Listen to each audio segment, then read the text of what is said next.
Now, Sports Talk with Broads. Here's Hunter Brody.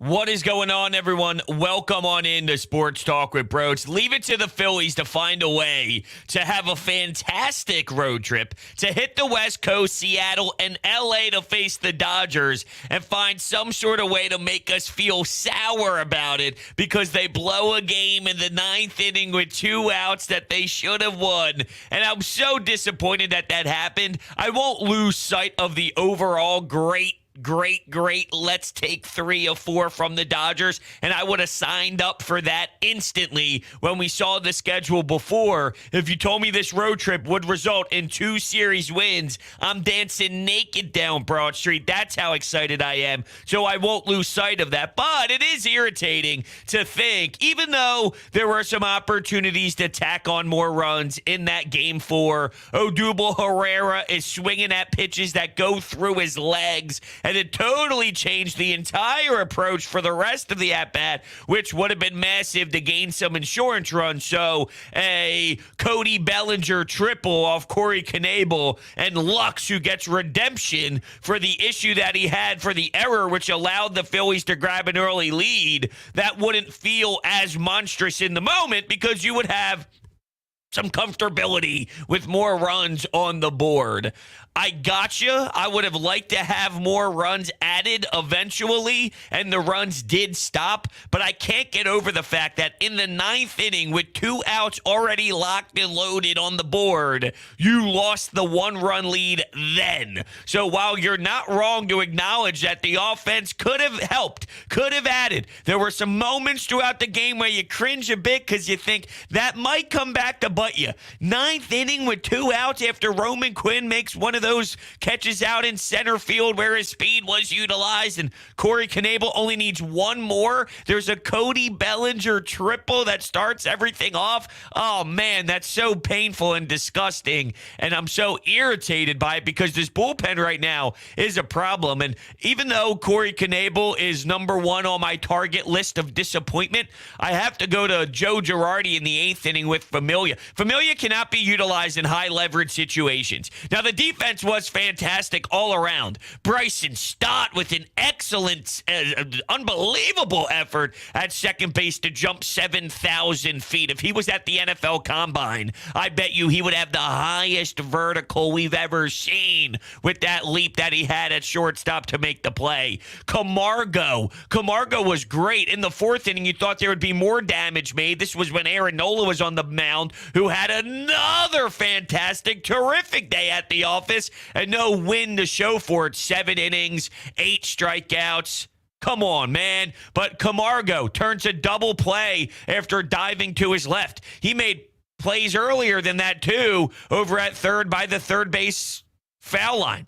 I mean, Rhys Hoskins with a few grabs, too, that I liked, picking the ball over at first base in some double play action.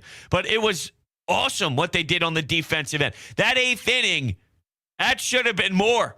But a defensive alignment with Gene Segura up the middle helped. It's funny, nobody complains about the shift. And I say this all the time. Whenever a shift hurts you, oh, you can't be doing this. This is pathetic. No one ever praises the shift when it works, which it works more than it doesn't work. How about Gene Segura in the 8th inning, lined up perfectly behind the second base bag, which helps you out big time, get out of an uncomfortable situation. Stubbs behind the plate. Bryson Stott blocking second base. I mean, all these scenarios of defense that is stunningly good is so surprising considering we know what the storyline is with this baseball team and how pathetic it can get. They significantly outplayed the Dodgers in this game all around, and that's what the frustrating part is. You know, we talk about this in hockey. You can play a great game, but you don't win. Somehow you have, ironically enough, you can go back to last night. I don't know if anyone stayed up to watch that Game 7 against Calgary and Dallas, but you got 60-plus shots for Calgary, 20-plus for Dallas. It's a tied game going into overtime. Of course, Johnny Gaudreau stepped steps up and scores a big-time bingo to win it. The celebration was electric, and I couldn't sleep at night watching that damn replay 5,000 times. Sometimes in hockey that happens, where you are clearly out-competing your opponent and you're doing everything, but then a lucky bounce goes the other way. That's almost how I feel this loss on Game 4 of this series. So instead of the sweep, you take 3 of 4, which is still great. I mean, this road trip is solid. To go 5-2, 6-1 though would have been even sweeter. Especially, look, no Bryce Harper in the lineup on that final day because of what he's dealing with his UCL, and he's one of the hottest hitter in all of baseball. And the Phillies are too as a team. You can go through their stats right now and their team statistics: batting average, OPS, even stealing bases, which is great because they're creating all sorts of spark themselves, and their aggressive approach on the base paths, I do believe, puts pressure on other squads, and they are very aware of that. But if you look at their stats, they're first in OPS, first in slugging, second in batting average, 8.6% extra base hit rate. Their home runs, 5th in the league. So they're starting to do a lot more damage, and now it's resulting in a lot more wins. They have an off day today on Monday, right back at it, San Diego at home. You'll be seeing the Dodgers again soon, too. I'm fascinated to see how they respond to such a great performance against them in LA to now doing it at home on your home field. 4 hits, 2 earned runs, 8 Ks was Aaron Nola in 7 innings pitched. He has been really solid. I am so pleasantly surprised with how dominant he has looked. And these are against damn good hitters. These are against lethal guys in this Dodgers lineup. So I'm very proud. That changes a lot about how I feel when this team talks about, or when we talk about this team's starting pitching, with Wheeler finally getting up with his velocity again in the high 90s. And this form of Aaron Nola, when Ranger in Game 3, they win 8-3 on Saturday night, he at one point needed a little bit of a pick-me-up there, and he does, and he gets through it, and bang, he goes 7, finds a way to grind through an inning that looked a little bit blah, looked a little bit uh-oh, and then he grinds through it. Now you're talking about going 7, where you only utilize 2 bullpen pieces in Anthony Dominguez and Connor Brogdon, of all people.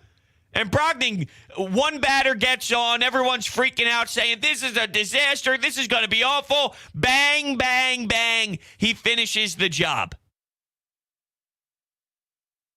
Anthony, wicked slider. Did walk 2, though. Wicked slider, though. That's how it's done compared to whatever Familia does. Familia, and I get it, at some point you're going to have to use him. I am very scared of Familia. I mean, I never feel comfortable with this guy. Him and Jose Alvarado are the same people. I truly believe that. Him and Alvarado might be the same exact person. He really scares me, and Joe cannot utilize him in a high-leverage situation. He went in the ballgame 4-2, left it 4-3, felt like it should have been 17-4 Dodgers at that point, the way that he was getting shelled. You might have to work him in where you have a big lead. It's 8-0, you got to throw someone in. Maybe you go Familia so he can gain some confidence back. Bullpen guys are going to go through ups and downs. I'm not saying you're never going to be able to utilize them ever, because at some point they're going to have to step the hell up. And I do anticipate them to have at least a week and a half where their number does get called because they do their job. Look, there's times where they are going to be okay and they are going to generate success. Right now, though, it's obvious it's not the time. So you have to go in a direction where you're putting your team in a position to succeed. And Familia is an obvious no-brainer. You cannot call his name out when the score is that close in the 8th inning in a high-leverage spot. Not right now. That irritated me almost just as much as Knebel. The difference is I have a lot of trust in Knebel, as I should, because I think he's a damn good pitcher. The other guys I don't think are damn good. I think they just have moments where they are okay. I think Corey Knebel is a damn good pitcher. So when he does that and he fails, it hurts because my expectations for him is you're going to get the job done. For the other guys, you get nervous. You start to sweat. Your butt cheeks go in because you go, uh-oh, not this guy, Joe. And you always have questions about, well, how come this guy's not available? How much did he really throw in the recent times? Are they being way too soft on guys not being able to pitch again on that day? Those are always question marks with how this pen has been utilized for a couple of years now. And I don't know if that's just a Joe Girardi thing, if that's a philosophy between Caleb Cotham, Dave Dombrowski, Joe Girardi, and the entire crew. I don't know. But their bullpen ERA, you're talking about bottom of the league. Where actually, I saw a statistic courtesy of Bob Wankel of Crossing Broad where, let's see here. They have, I didn't take a picture of it. I can go to it, though. I think it is good to actually see the team so you can see what type of bullpen the Phillies are actually dealing with. And you look at bottom team feeders of the bottom of the feeders of the team of the bottoms. The Rockies, the Reds, and the Diamondbacks bullpen ERAs have been worse. That's it. So they have a 4.38 ERA through 35 games. Rocky, Reds, and Diamondbacks. By the way, the Reds lose a baseball game where they don't even allow a hit. Talk about tragic. Talk about demoralizing. Jeez. But let's go back to what happened on Thursday night. Jose Alvarado blows a 4-run lead in the 8th, but the Phillies win 9-7. Friday, Familia blows a 9-7 lead in the 9th. Phillies win 12-10. Familia struggles again, and Corey Knebel ends up blowing the lead in the 9th. Phillies do not win the game 5-4. So they were showing their true colors here of painful outings by the pen all weekend long. They were just able to out-hit that. And I know in theory your offense is built to be able to do that to teams, outscore you by a big margin, put up crooked numbers, score 10 runs. That's all great. But at the end of the day, you're going to have to rely on the pen to do their job because it's not a sustainable style. If you have the lead in the 8th and 9th, it's your duties to find guys that can shut the door. That has to happen even with an elite offense. You do have an elite offense. And with Nola performing the way he's performing, you got a damn good starting pitching unit right now with Ranger being a guy that I think can, on an average, is at least going 6 and 3 earned runs, right? Can he give you 6 innings and 3 earned runs? That's keeping you in a damn game. If that's Ranger from a average level, if you're averaging up all of his stats, all of his numbers throughout the season, if that's what he averages out to be, all right, that's damn solid. Gibson, disappointed with his last outing, but more times than not, I think he can give you a quality start as well. Eflin's always kind of up in the air for me. His good is good. His bad is bad. But your starting pitching at that point might be more than just average as a core, as a 5-man unit. It could be more than just average. So if we're looking at the dynamic of the team before the season began, what did we mention? Piss poor defense, average pitching, elite offense. Is it possible we have elite offense, above average pitching, and a tick below average defense? Camargo makes a difference. That's why I can't stand when people bitch and complain that Joe Girardi plays Camargo. Camargo is earning the time. He's not playing him because he's not earning it, and then he's just forcing him into the lineup, right? Joe's not forcing Camargo in the lineup where he doesn't deserve it. He's deserving the time. Plus, Didi Gregorius is out. So don't tell me that Joe's an idiot because Bryson Stott has an off day after having some really nice days at the office. They took him out, and that's stupid. And why is Camargo playing? Because Camargo hit a bomb earlier in the season, or in the series, and because his defensive ability is unbelievable. And you are very thin. So if you can maximize your defense, and he's doing it at a high clip, he made 3 or 4 eye-opening plays defensively. Stott made one too, But we knew heading into the season that Stott was going to be almost a utility guy. And if you say, well, Camargo's not a long-term answer, so why does it matter if Stott's going to be your everyday shortstop? Because Joe's not here for long-term.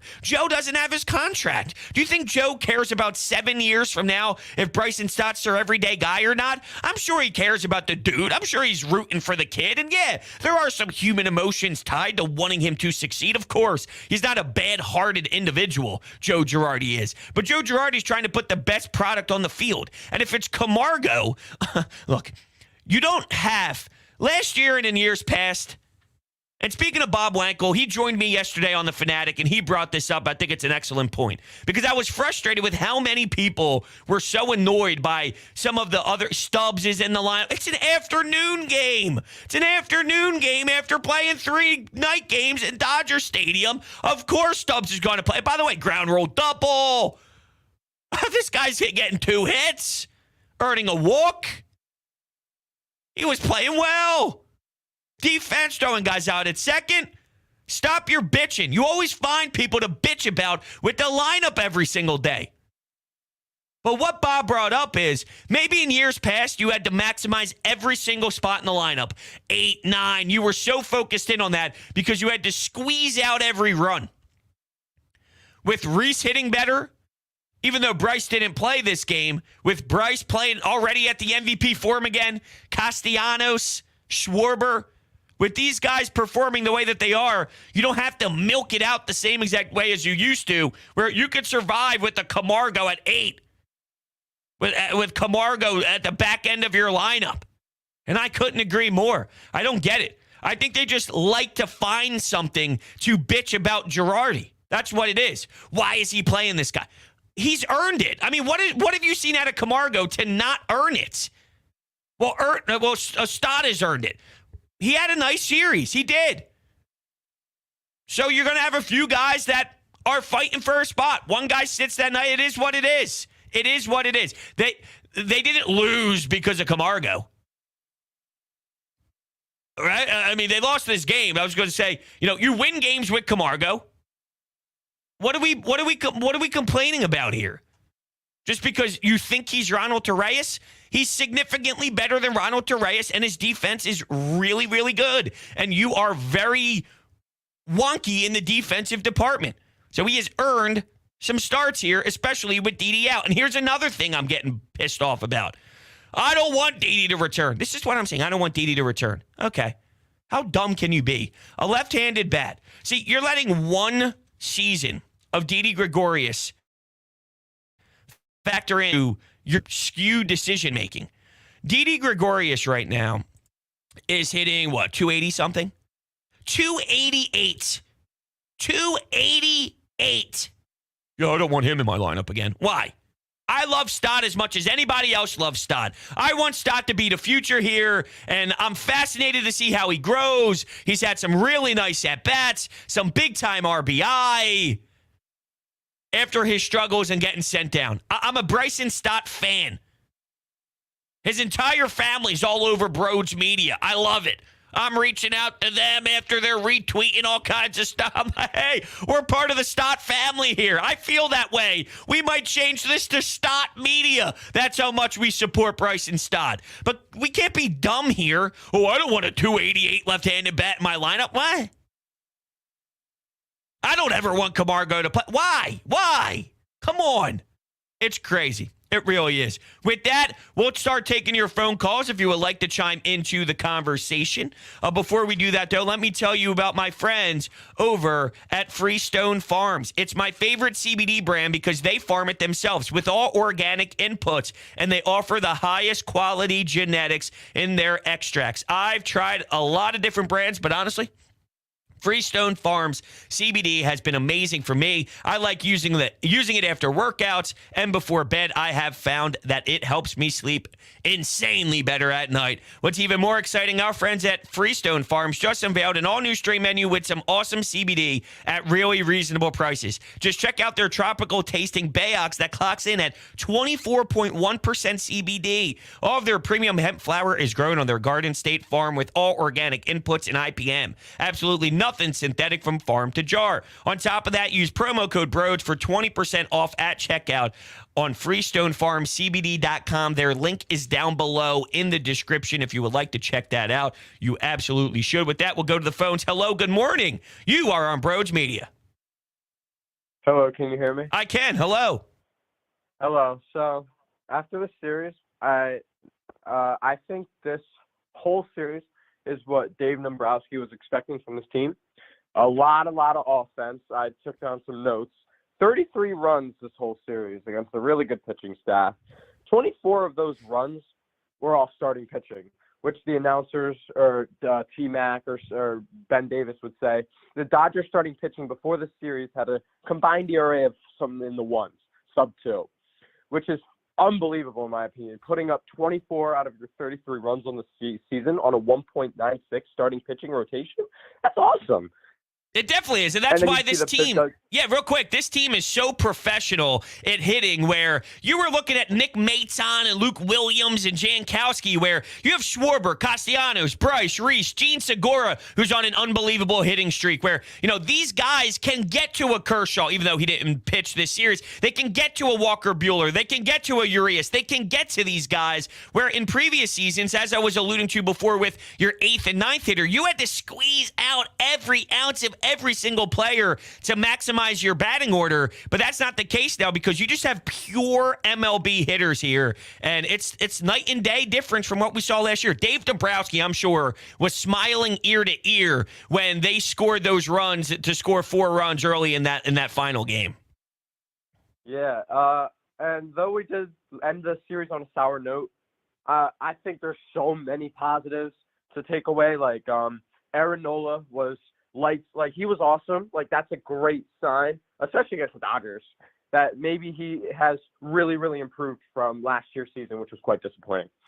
I think he absolutely has, and I appreciate your call. It's a great call. I think this is, and for me to say that I'm this confident in Aaron Nola, this is a really strong Aaron Nola start to the year, and he's had his ups he had his downs. He's definitely more on a lot of the ups as of late, and if this can continue, now I'm sure there's going to be a hiccup because every pitcher has their hiccup. I've seen Garrett Cole go through some tough moments, and the New York Yankees fans were wondering what the hell was going on earlier in the season, and with him specifically, and I know this has actually been brought up with Aaron Nola too, when it comes to the sticky stuff. A lot of these pitchers kind of have to maneuver around the whole sticky stuff being banned and their fingers getting checked all the time and all of that, which maybe played a role in why Aaron Nola had a dip. Maybe he's figuring out how to kind of get comfortable again, although we already heard the Mets bitch and complain about the fact that the balls are so inconsistent this year. I don't know. I'm looking for answers just like anyone else on why Aaron Nola was as poor as he was, because there's too much skill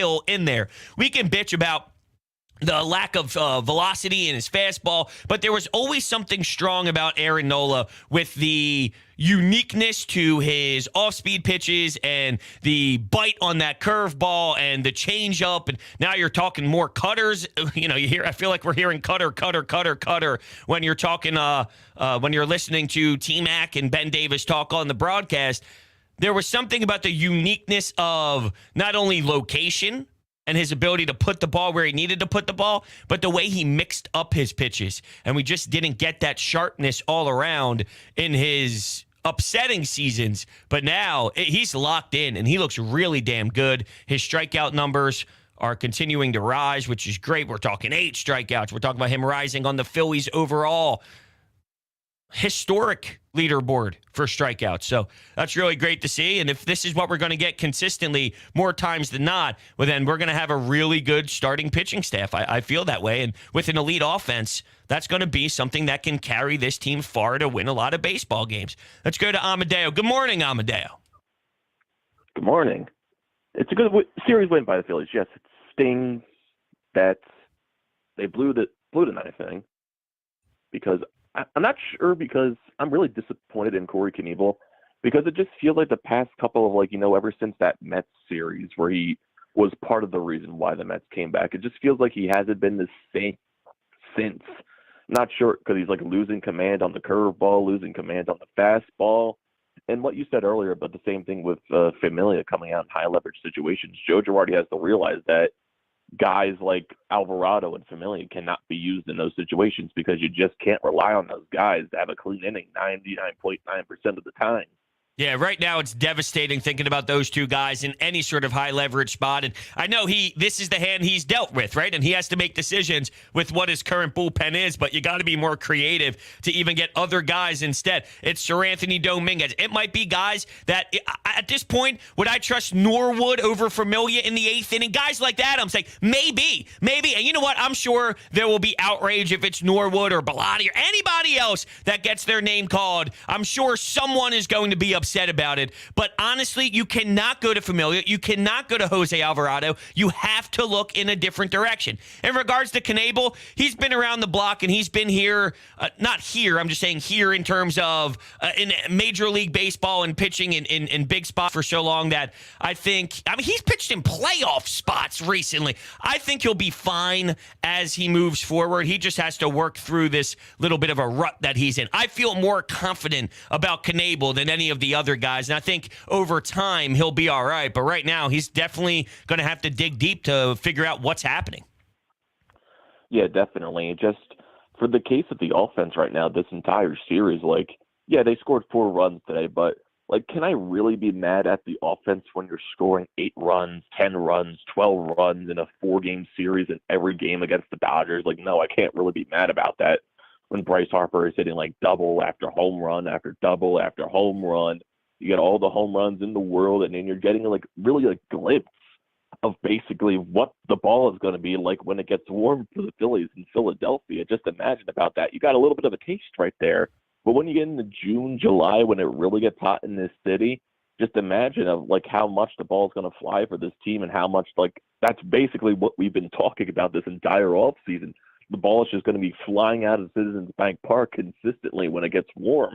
Definitely. The ball has been dying so much. Thank you, Amadeo. The ball has been dying at the warning track. We've seen it. Rhys Hoskins should have a couple more homers in there, and he's starting to turn things around. I can't get over my feelings on Saturday night when they won 8-3. You got Segura, you got Rhys, you got Kyle Schwarber, who's giving you some big-time bombs. I don't know what they're going to do at the leadoff position. It seems based off of lefty-righty, Schwarber will be up there, maybe Rhys will be up there. They're going to try different things to get creative with it because they don't have a true leadoff guy. If that's the way they have to go, that's the way they have to go. And once again, I'm kind of looking at how every time a lineup is posted, there's something to be upset about. You just have to realize that there's no obvious choice. There's no traditional leadoff guy that they're just not utilizing there because they don't want to and they want to be stupid about it. This is what it might be. It might be different guys nonstop flip-flopping until they figure something out, or this is just what they're going to consistently do.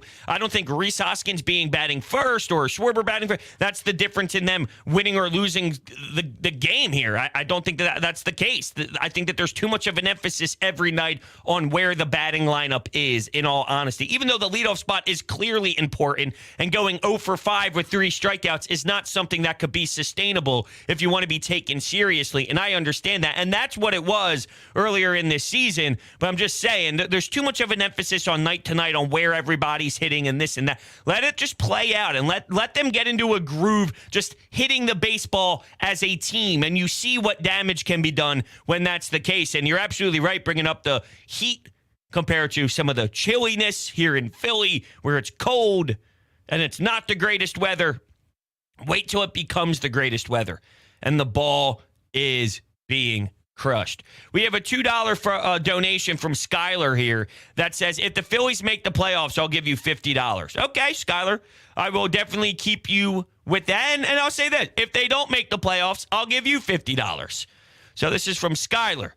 We will keep this up and make sure at the end of the season that whoever wins their bet pays their dues, right? So if the Phillies don't make the playoffs, I'll give you $50. If they do make the playoffs, you pay Broach Media $50. I'll take that bet. Absolutely. 1,000%. One thing that Amadeo just brought up was the offense. Would I have liked the offense to score more in Game 4? Absolutely. No doubt about it. No doubt about it. 9th inning, 2 outs. I don't want to hear any excuses about the offense needing to score more runs. 9th inning, 2 outs. 9th inning, 2 outs? Nah. At that point, everything that happened before, it's not irrelevant, but it's minimized. And it's way less heavy in terms of dissection on what could have changed. 9th inning, 2 outs. And then a triple? That's inexcusable. Totally inexcusable. So with that, I am going to end things here. I want to thank everybody so much for hanging out with me today. If you are new to the channel, make sure you're hitting that subscribe button, hitting that thumbs up button as well. I greatly appreciate it. If you are looking to buy tickets to go to any game out there, Phillies games, they're coming back home for a home stand here. You can utilize the promo code BROADS at SeatGeek's checkout page for $20 off if you're a new user. So that eliminates all those fees. Free parking, free booze, however you want to think about it. Promo code BROADS. And then lastly, social media platforms, TikTok, Instagram, Twitter, @Broads Media. Make sure you hit the follow button there. Thank you guys all so much for listening in.